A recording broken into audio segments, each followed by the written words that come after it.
In this video, I'm going to show you how to set up this player status graph that you can use to track training loads as well as the status of your athlete. So along the bottom of this graph, you will see a training load denoted by a bar chart. And then at the top, we have an interactive icon set that shows whether your athlete was full go, limited, or out for the session. And then what you'll notice is as I change the status of my athlete for the training load, the graph will automatically reflect that in terms of the color of the icon. This is going to be a really powerful tool if you are performing any kind of athlete monitoring and would like a way to visualize the status of your athlete with respect to their training load. So let's get after it. Okay, so we're back, and in order to get this video started, what we're going to do is create a data set. So in the same way that we do for a lot of these videos, we will just work through creating a little bit of a data set here. We'll need a few key things here. We'll need a name, the date that the data is from, and then we'll take an RPE value, and then a duration, and then we'll get a load value, and then we'll also have a status of the athlete, and then that is going to make up all of the things that we need for our data set. So, I mean, for the name of the athlete, it doesn't really matter what we name them, but we'll just use my name. We can say Dave, and I'm just going to drag this down a bunch of times. And then for date, let's pick the beginning of the month.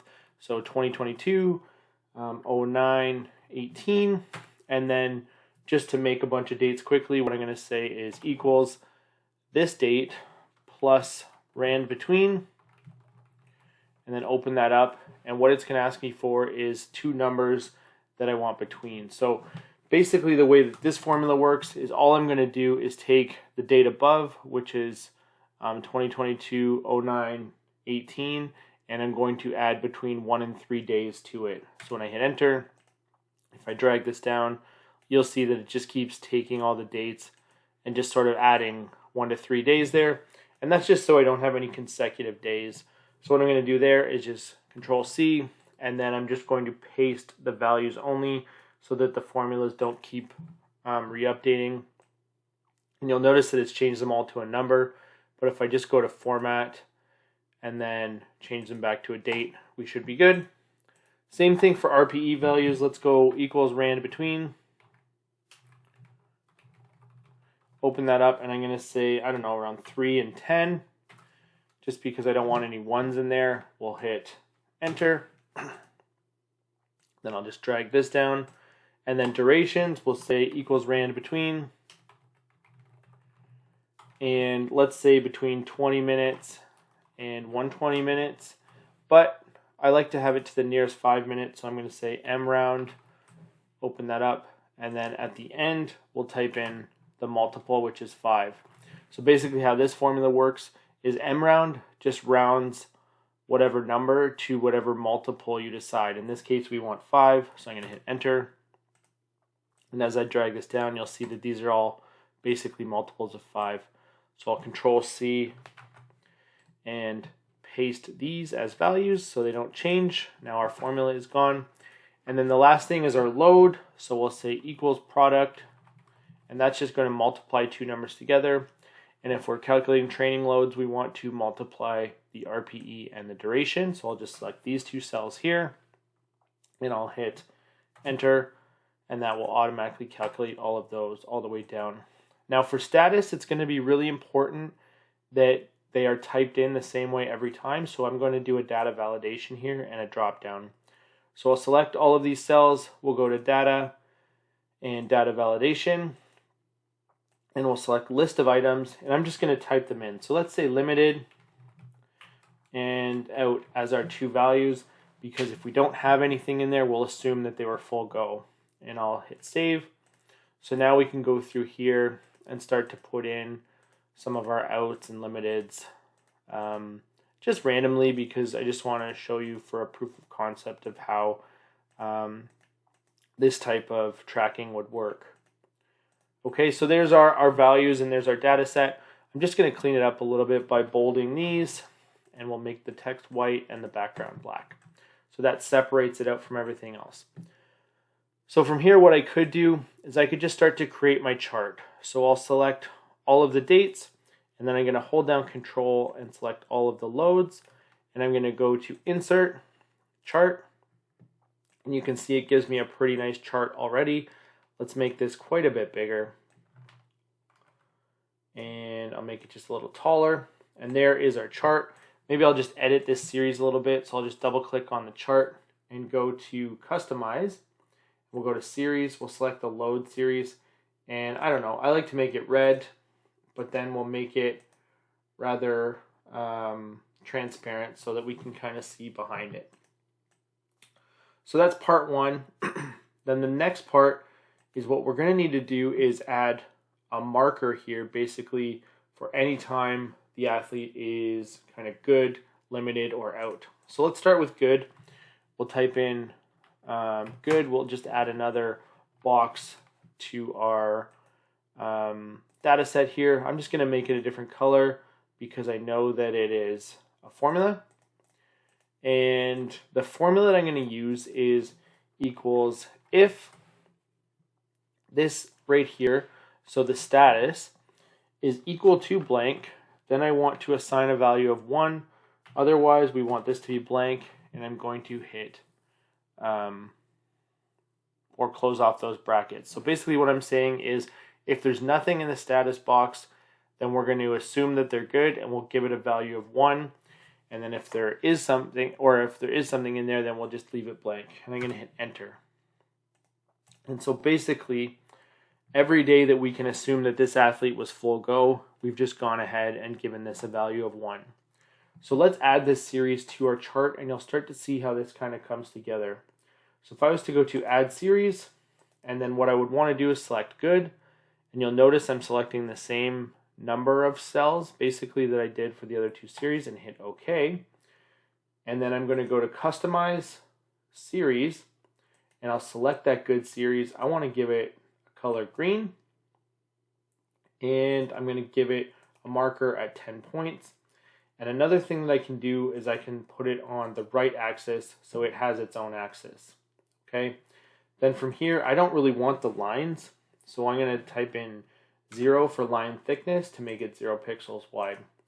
So now we have these green dots that represent when our athlete was good.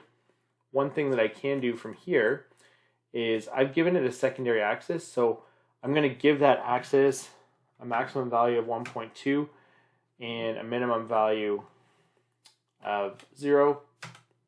And that's just going to put these dots a little higher. I could go like 1.1 and it would put them even higher still. Then if I want to hide this axis, I can just make the text color of it white, and then give the font size basically 1 to make it quite small. Okay, so there's our dots to represent good. Now we have to go through and do the same thing for limited. Actually, let's give this a green color. We'll do limited, and we'll do out. So we'll give limited the color yellow, and we'll give out the color red. I'm just going to move this over.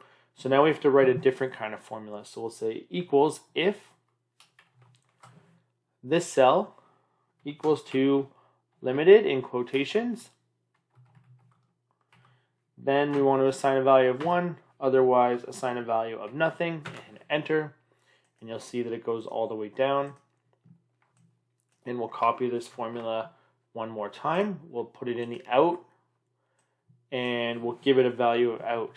So basically, if F2 equals out, then give it a value of 1, otherwise give it a value of nothing, and we'll copy that down. So now we go back to our graph, and we'll set up our additional series.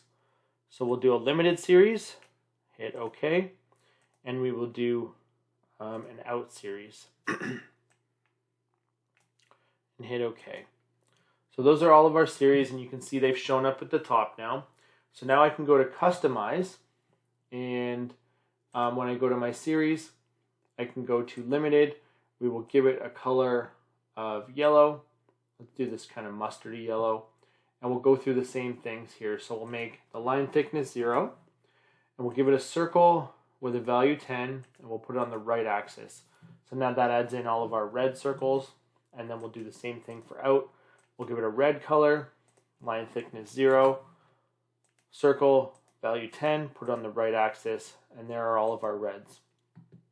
And sorry, just as a reminder, we used a combo chart here. So if it doesn't automatically give you a combo chart when you make a new graph, you can go to chart type and just select combo chart. It looks like that. So now we have this dynamic graph, and as I go through, and let's say that we started off the season or whenever we were tracking as rather limited, and then we had a couple of injuries, but then we were good for a while, and you can see along the top, basically, it's just a tracker of what that athlete's status was on that day. And I mean, something like this can be pretty powerful if you're looking back and just wanting to kind of see if there's any trends that you might have needed to be aware of. So in this case, we were limited. We hit a couple of high training loads, and then actually we probably sustained some sort of injury because we were out for a couple of days. So it might be worth going back and looking at that data. Now, one final thing you might want to do is you might want to just hide these cells and just have this as the data set, because these are helper columns to add something to the chart. So what I can do is I can just select these, right click and hit hide, and then they disappear, but you'll notice that all of our dots did as well. So if I just double click on here, there now is an option to include hidden and filtered data, and I can click that and all of our data will come back, and all of the formulas will still be completely operational. So I hope this quick trick helps you out. It's just another visualization that you can add to your toolbox to show a different kind of data.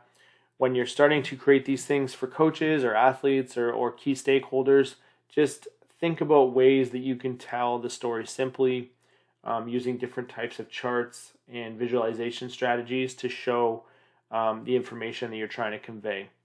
So I hope this video helps you out, and if it does, please like and subscribe to the channel. And if you could share this with another coach that you think would find benefit in it, that would really help me out and continue the channel growing. So thanks for watching. I'll see you in the next video.